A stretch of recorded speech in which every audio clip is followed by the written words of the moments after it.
and thanks for tuning in to the inaugural episode of my yet-to-be officially named real estate series. Actually, you didn't tune in, did you? You just clicked on it. Or it started playing on its own and you didn't immediately keep scrolling as soon as you saw my face. Thanks very much for that, by the way. So what do you think this should be called anyway? I was thinking something super creative and innovative and unique and brand specific that really communicates something, like the Kentucky Real Estate Show on the Kentucky Real Estate Channel. But I'm open to suggestions. Let me know if you have any ideas in the comments. I don't have an intro graphic yet, so here's a picture of my dog.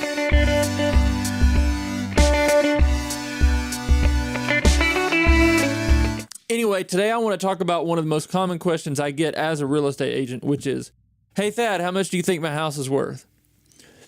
And by the way, I'm never ever going to answer that question on the spot without doing my homework on your property first. It wouldn't be fair to you for me to make something up off the top of my head and get your hopes up, or disappoint you, either one. So how do you tell what your house is worth? At the end of the day, real estate is exactly like anything else. There's no way to know what it's worth until someone buys it. So if you want to know exactly what it's worth, find a willing and able buyer, agree on a contract price, get an appraisal, conduct the transaction. But short of that, one way to not know what your house is worth is the Zillow's estimate. Not that it can't be right, just that it is famously unreliable. I've personally been involved in transactions on properties where Zillow's idea of the home value was more than 50% off the sale price, which appraised pretty close. Zillow is not a real estate company. It is a data aggregation business that gets its revenue from selling leads to real estate agents. It gets its information from public records, and it doesn't know about the condition or the features of specific property. Because of that, Zillow sometimes makes huge misrepresentations when it comes to a transaction involving a specific property. They actually include refinances as part of their estimation of value. A homeowner may bring cash to the table on a refi deal. They may have a lot more equity in the house than it's worth, and they just refinance part of it. So that transaction is likely to be far less than what the house would sell for in a free and fair market. So if I have a $300,000 house and I only owe $100,000 on the mortgage, but interest rates have gone down since I took out the mortgage, or I want to convert from, say, a 20-year to a 30-year, when I refinance, Zillow treats that as a sale. It doesn't know the difference and thinks my house is only worth what I refinanced for. Probably the most famous example of this estimate being wrong, though, Zillow's co-founder and at the time CEO Spencer Rascoff sold his property in Seattle for just a hair over $1 million. The day after the sale, that same property had an estimated value with the Zestimate tool of $1.75 million. So the Zestimate was wrong by about 60% on the house of their own founder and CEO. I'm going to say that again. The Zestimate was wrong by about 60% on the sale of a property owned by Zillow's own founder and CEO. But wait, there's more. Zillow was sued in 2017 for the Zestimate tool misrepresenting the value of a homeowner's property. I'm surprised it took that long to happen because it happens every single day. Illinois real estate agent Barbara Anderson was trying to sell her townhouse in 2017, which overlooks a golf course, for $626,000. This is roughly what she paid for it in 2009. Houses across the street had been selling for $100,000 more, but the Zestimate system was using sales of new construction houses from a totally different part of town as the basis for the property's estimate. So again, you can see why this would be a problem. A seller and a realtor agree about a home's market value, but prospective buyers are looking at the house on Zillow, which is using poorly selected data to represent the house with a value of almost $100,000 less than what it should be listed for, or what it's listed for, which is based on good information.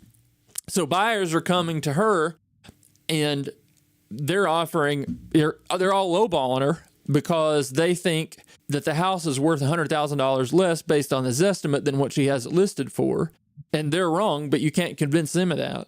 So it makes it harder for her to sell her house, and it makes it harder for her to get a fair market price, contract price for the house when she actually does sell it. I mean, this happens every day in Lexington. So what should you do to determine a home's market value? As I mentioned before, the only way to really know is to actually sell it.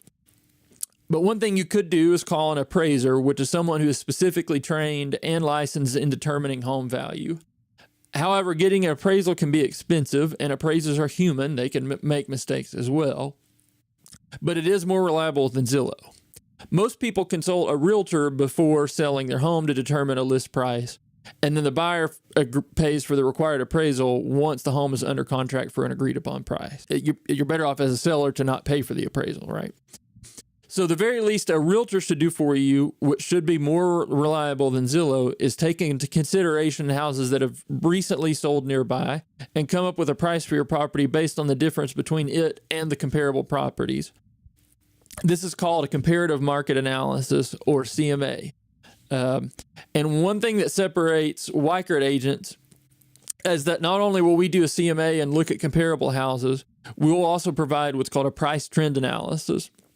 So in addition to taking into account comparable properties that have sold recently, we're also going to take into account the current condition of the market and the trend that the market is headed in, and work collaboratively with you to develop a pricing strategy based on all this information. What we want to do is make sure that the homes we are listing are priced appropriately for today. After all, our sellers are trying to sell their houses now, not 2 or 3 months ago.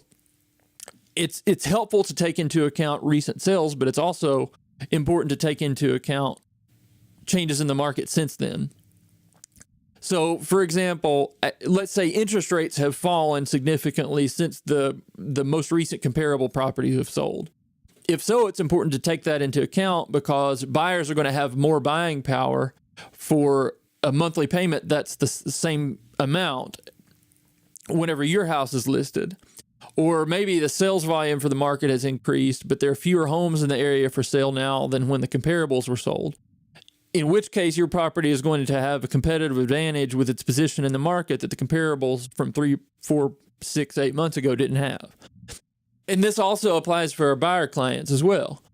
If interest rates have changed significantly in the last month, or if the market absorption rate is trending strongly in one direction, this is going to affect the buying power of anyone in the marketplace, and an offer to purchase should be informed by those trends. Nobel Prize-winning economist F.A. Hayek famously criticized the use of government central planning in his article, The Use of Knowledge in Society, on the grounds that bureaucrats are unlikely to efficiently manage society with heavy-handed regulation because they lack what he calls the specific knowledge of time and place. Zillow has precisely the same problem. The bottom line is, if you're curious about what your home might be worth, you're much better off calling a realtor that knows the local market and is willing to do their homework on your behalf, even in 2019. Hey guys, thanks again for watching. If you feel like this video was helpful to you in any way, I promise you they'll only get better from here. So please consider clicking that little subscribe button down in the corner. It's easy to do, but it does mean a whole lot to me. And if you have any questions about your home's value or real estate in general, don't hesitate to call or shoot me a text anytime at 859-469-3835. You can also email me at thadsellsky.com. That's SELLS, not SALES. And don't forget, I want your help deciding what to call this thing. So go ahead and comment suggestions below. That way I can get an actual title graphic instead of just continuing to show you pictures of my dog for no reason. Thanks.